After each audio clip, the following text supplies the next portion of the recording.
Foreign Minister Julie Bishop is in London this week, and there's at least one subject on which she and her hosts at the British Foreign Office might have plenty to talk about: immigration. Australia's had big problems over the years with boatloads of economic migrants and asylum seekers turning up on their shores uninvited. Well, now the government is taking a tough approach, has been for a while, locking them up indefinitely in what many people say are very unpleasant centres indeed in other countries. Mrs. Bishop is with me, or Miss Bishop, I beg your pardon, is with me. Good morning to you. Good morning. Delighted to be here. Thanks for coming. Why? Why such a tough approach? Is it really necessary? What your listeners may not be aware of is that in recent years, about 1,200 people that we know of have died trying to make a journey from Indonesia to Australia, paying people smuggling syndicates to put them on fishing boats to make these journeys to Australia to claim some kind of asylum. And as a new government, we were not going to stand by and have the people smuggling trade continue to flourish and these deaths at sea. So we've taken a tough line to deter people from taking that dangerous journey, and our aim is to dismantle the people smuggling trade that flourishes in Southeast Asia. A tough line. Some call it an inhumane line. It casts, and I quote David Mann, who's the head of the legal team at the Melbourne Refugee and Immigration Legal Centre, casts a very dark shadow over your commitment to human rights and fundamental respect for human dignity. Well, I don't accept that at all. We have in place an arrangement for applications for asylum to be processed in both Nauru and Papua New Guinea. And in the case of Papua New Guinea, we have a joint ministerial arrangement with the government of PNG, and we work together to ensure. Why can't they be in your country? Why can't you have these detention centres in Australia? Because it's been a decision of both sides of politics, both the Labor Party and the Coalition, that we work to deter people coming to Australia, and their claims are processed in third countries, and then we look for resettlement in other countries, including in Australia. And we've done this before, and it worked.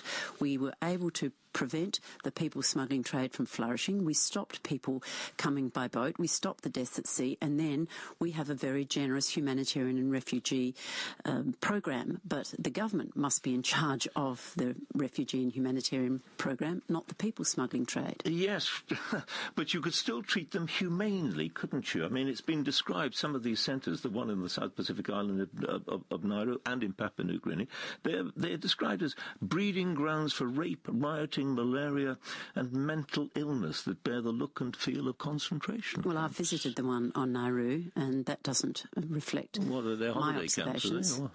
Well, they're not holiday camps because people are clearly having their applications for asylum processed there, and if they're found not to be genuine asylum seekers, they're returned to their home country. What we're trying to do is prevent people coming via the people smuggling trade to Australia. And it just seems a slightly uncivilised way of doing it, doesn't it? Saying to these people who are desperate anyway, because they fear for their lives in some cases in the countries from which they've fled, saying to them, try and get into Australia and you will be treated pretty savagely. I mean, that's not a very civilised way of going about it. Well, that's not the case. I have visited there, and I'm satisfied that the governments of Papua New Guinea and Nauru and the government of Australia are ensuring that people are treated appropriately, with dignity. And so why was there a riot in one of them and somebody died? I mean... Yes, well, 1,200 people have died on boats trying to get to sea. So that justifies a death in one of your own? No, I didn't say it justified it at all. I just said that we're trying to stop people coming by boat. There was an incident recently in one of the centres on Manus Island, and it did involve, tragically, the death of a person. And this is what happens in unruly behaviour when violence occurs, and it's tragic. You're effectively operating a kind of Guantanamo Bay, aren't you? No. I mean, in some ways even worse. No, I don't accept that at all.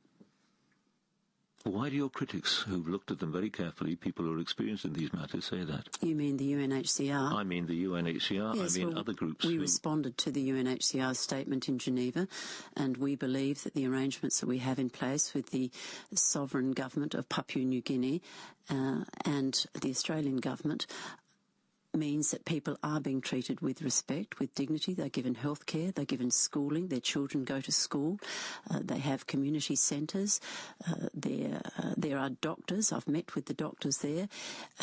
the standard of accommodation and the standard of support that they receive in many instances is better than that received by the people of Papua New Guinea. So you're not deterred by the attacks of people like the UN? No, I'm not, because we have managed to, in the last few months, prevent people coming by boat, taking that dangerous journey to Australia, and that's what we promised at the last election. It was an election promise we took to the Australian people. We won that election and we're delivering on that promise. A final thought on a slightly lighter subject, and that's flags, because your neighbours in New Zealand are getting rid of theirs, or want to get rid of theirs, that bears, of course, the Union Jack, a part of it. Are you going to do the same?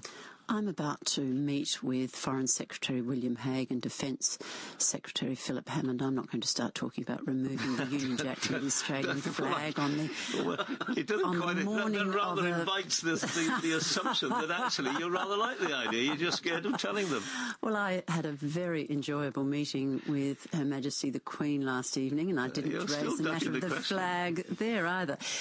Believe it or not, it's not an issue that actually draws much attention. Right, so the answer is no, you're going to stick with the flag and the Union Jack. I believe we will stick with the flag. There's no great demand to change it, and many Australians have fought and died under that flag, sadly. That we have competed in Olympic Games under that flag, and there's a sense of pride in it. It also contains the Southern Cross, so that's a very Australian part of the flag. Right, so you'll keep the flag and you'll keep the Queen. For the time being, most certainly. For the time being. Julie Bishop, thank you very much. Thank you. It's 21 minutes past 7. Right, from this press